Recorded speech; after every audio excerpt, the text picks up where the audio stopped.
Good morning friend. हम आज start करते हैं प्राचीन भारत का इतिहास। हम देखते हैं कि उत्तर भारत में हिमालय से लेकर दक्षिण में समुद्र तक फैला यह उपमहाद्वीप भारतवर्ष के नाम से ज्ञात है, जिसे महाकाव्य तथा पुराणों में भारतवर्ष अर्थात भारत का देश तथा यहाँ के निवासियों को भारतीय अर्थात भारत की संतान कहा गया है। यूनानियों ने भारत को इंडिया तथा मध्यकालीन मुस्लिम इतिहासकारों ने हिंद अथवा हिंदुस्तान के नाम से संबोधित किया है। भारत के इतिहास का अध्ययन निम्नलिखित 3 कालखंडों के आधार पर किया जा सकता है। पहला प्रागैतिहासिक काल, दूसरा अर्ध ऐतिहासिक काल, तीसरा ऐतिहासिक काल। प्रागैतिहासिक काल, इस काल का कोई लिखित साक्ष्य उपलब्ध न होने के कारण एकमात्र स्रोत पुरातात्विक साक्ष्य है। दूसरा अर्धऐतिहासिक काल, इस काल के लिखित साक्ष्य उपलब्ध हैं, किंतु उन्हें पढ़ने में असफलता के कारण जानकारी के प्रधान स्रोत पुरातात्विक साक्ष्य ही हैं। सिंधु सभ्यता को इसी काल के अंतर्गत रखा जाता है। तीसरा ऐतिहासिक काल, इस काल की जानकारी पुरातात्विक एवं साहित्यिक दोनों स्रोतों से प्राप्त होती है।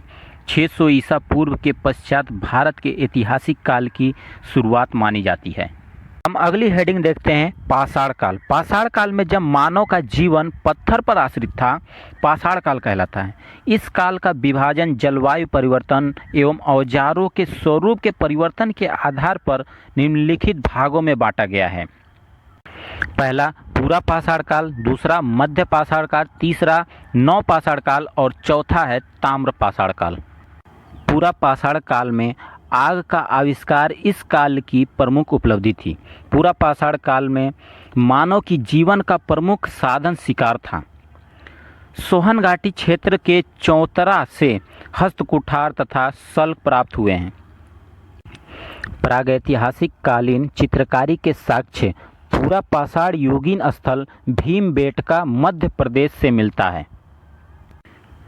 इस युग में ही आधुनिक मानव होमो सेपियंस तथा क्वार्टाइज पत्थरों के औजार निर्मित हुए हैं। दूसरा है मध्य पाषाण काल। मध्य पाषाण काल को सूक्ष्म पाषाण काल कहा जाता है। इस काल में ब्लेड, क्रोड, त्रिकोण, अर्धचंद्राकार तथा समलंब आकृति के औजार मिले हैं। मध्य प्रदेश, आदमगढ़ तथा राजस्थान बगौर से पशुपालन के प्राचीनतम साक्ष्य प्राप्त हुए हैं। इसी काल में मातृ देवी उपासन तथा शवों को दफनाने की प्रथा प्रारंभ हो चुकी थी। मध्य पाषाणिक स्थल सराय नाहर राय, महदहा, बागाई खोर एवं लेखानिया उत्तर प्रदेश से मानव कंकालों की प्राप्ति हुई है। 1867 ईस्वी से C.L. कार्लाइल को विंध्य क्षेत्र में लघु पाषाण प्राप्त हुआ और तीर कमान का भी प्रचलन प्रारंभ हो चुका था। तीसरा आता है नव पाषाण काल। नव पाषाण काल में कृषि, भवन निर्माण एवं अस्थायी जीवन तथा समाज के अवशेष प्राप्त हुए हैं। यही अगर हम देखते हैं तो कृषि का प्रथम साक्ष्य मेहरगढ़ बलूचिस्तान से प्राप्त हुआ है। इस काल में पालिशदार हथियारों का उपयोग प्रारंभ हो चुका था। कोल्डिहुआ इलाहाबाद से धान उगाने के प्राचीनतम साक्ष्य मिले हैं।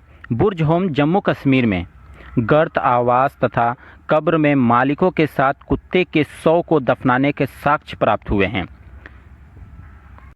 चिरांद बिहार से हड्डियों के उपकरण तथा मृदभांड यानी मिट्टी के बर्तन प्राप्त हुए हैं। मृदभांड के प्राचीनतम साक्ष्य चौपानी मांडो उत्तर प्रदेश से प्राप्त हुआ है। चौथा है ताम्र पाषाणिक संस्कृति। ताम्र पाषाणिक संस्कृति काल में प्रस्तर यानी पत्थर के साथ तांबा का प्रयोग होने लगा था। उसे ताम्र पाषाणिक काल कहा जाता है।